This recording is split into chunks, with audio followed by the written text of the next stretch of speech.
Meir said a good word. Meir said, why didn't you do a video in a while, this, that?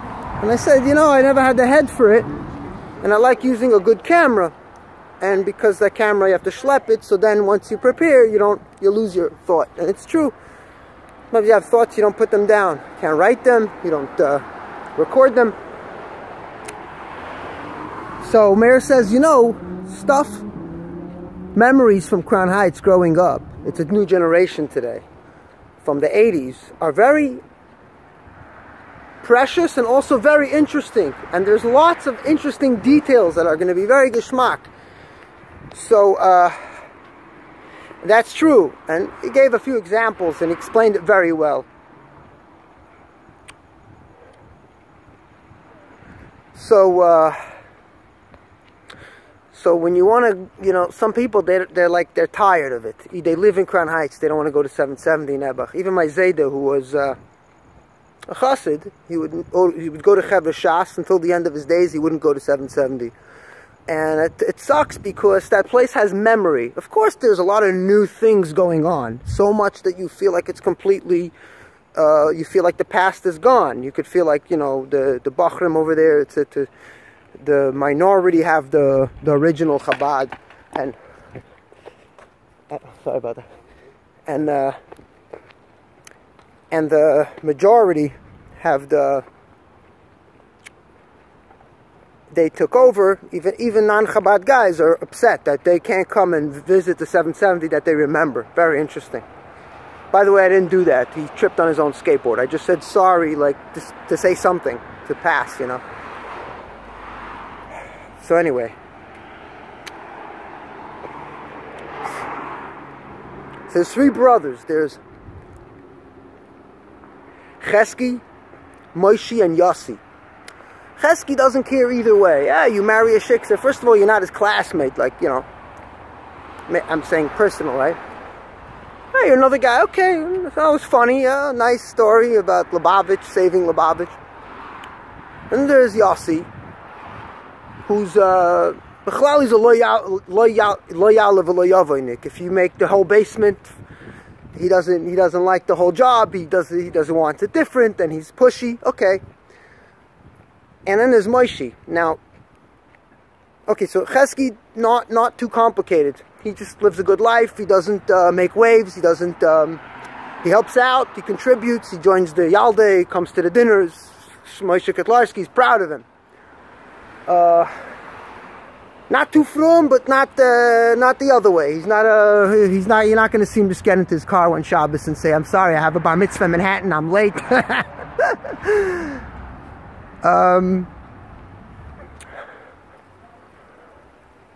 And Moshe is a cup guy. He's like, this is a chiddush. So if it makes sense and it's lumdus, he wants to hear it. And Yossi is the masses that the Rebbe had in Chabad, like the soldiers. Uploading the shiksa and the dos and then some guy in Hawaii, the shliach, like, yeah, he cares about you. I'm like, what the bubba mice is that? He doesn't care about anybody out of his circle. And if he did, he would have to take the time to think things through. So he's a repeater. So he's frum, not too frum, but on the outside he looks frum because he learned with the Rebbe Shalom Chassidus. So he has to keep that image. He's not going to throw that image out. He invested in the image.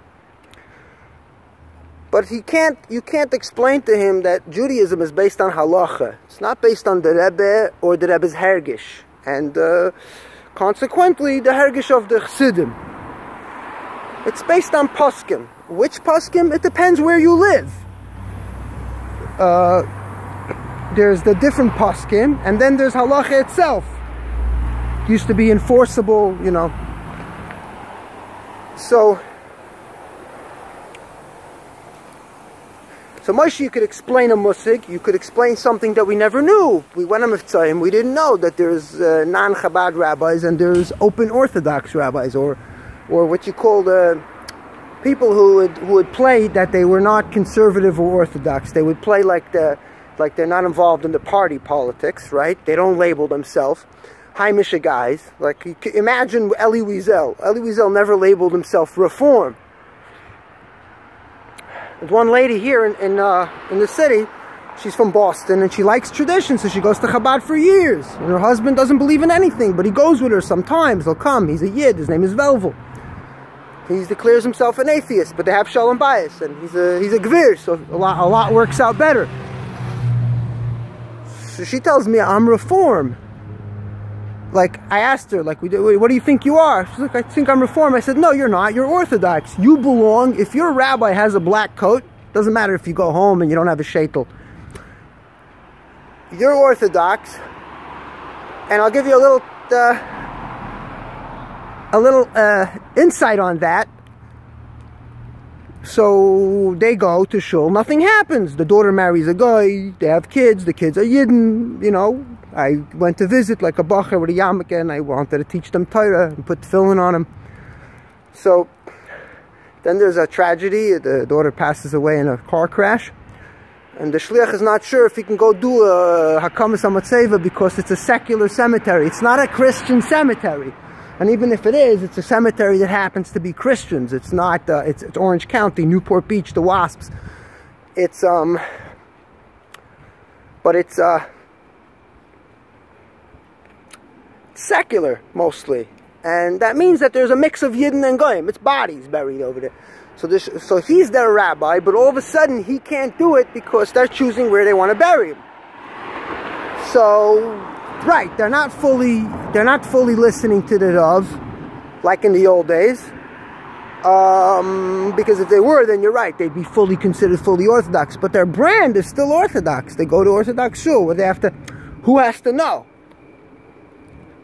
So you have those people that we never knew about growing up in Crown Heights. We didn't understand that there's people, as soon as they get in their little, their Buick and their taxis, or they get on the train and they finish visiting the Rebbe by the Fabring and they go back to Manhattan, it's a beautiful life. It's a comfortable life. The nonsense of the particularities of who cares. And they have a picture of Shach on the wall and the picture of the Rebbe.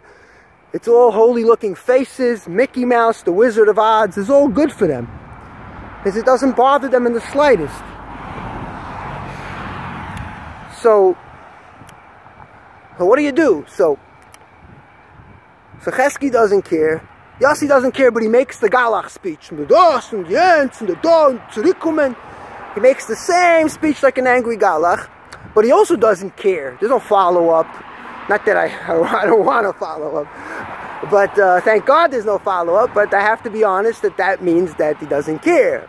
Just for the, please, it's just for the education. I don't want noise, right? I don't want too much quiet either, you know.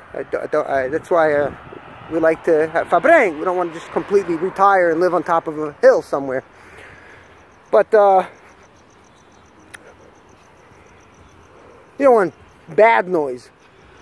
So you could convert Moshe to reason. Chesky, there's nothing to convert. He's a great guy, and he's not looking to re-educate himself and to reinvent his life. Maybe he is, but not that I know of. And then Yossi is just this guy with the noise. So that's so you come Simchas Torah, you want to see memories, you want to see what real Lubavitch is like. I saw like Reb Shalom Duchman, you know. And I was like, I just was starstruck. I was like, wow, this is the real Chabad. And there was this guy named Plout who saw two boys. One was Weinstein, one was Duchman. He says, what's your name? Oh, you're Weinstein. You're Duchman's Lubavitch. You're not Lubavitch. That guy was like a Yiddish gangster, you know. He was, Weinstein's not Lubavitch. Duchman's Lubavitch. And it was just this beautiful concept, you know.